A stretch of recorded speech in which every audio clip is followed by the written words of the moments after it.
box and whisker plot.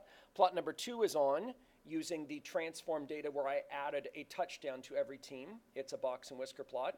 So list 3, I'm going to go in and turn that on. Also a box and whisker plot, but now I'm going to graph the doubled scores in list 3. So that window is good enough for us to simultaneously see all of the information. So notice the original transformation where I just added a touchdown to everybody's score, all that did was shift all of the values to the right. So it changed the measures of center, but it did not change how spread out the data were from one another. They've all just had an increase of 7 points.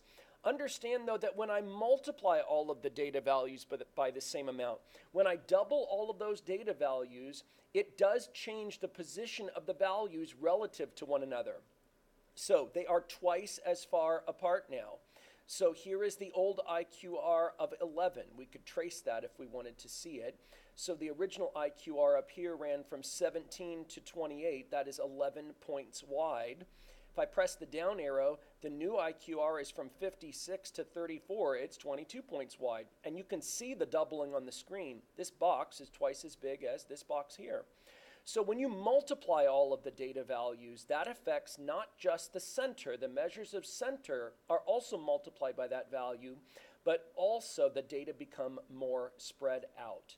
They're spread whether you are measuring it in terms of the standard deviation or the range or the IQR. The spreads are also doubled. So there's a different effect when you add or subtract to the data values. That is a different effect on your measures of center and spread, different from what happens if you multiply all of your data values by the same amount. That affects the center and spread a little bit differently. And that is what questions 1.45 and 1.46 are about. Hope this has been helpful.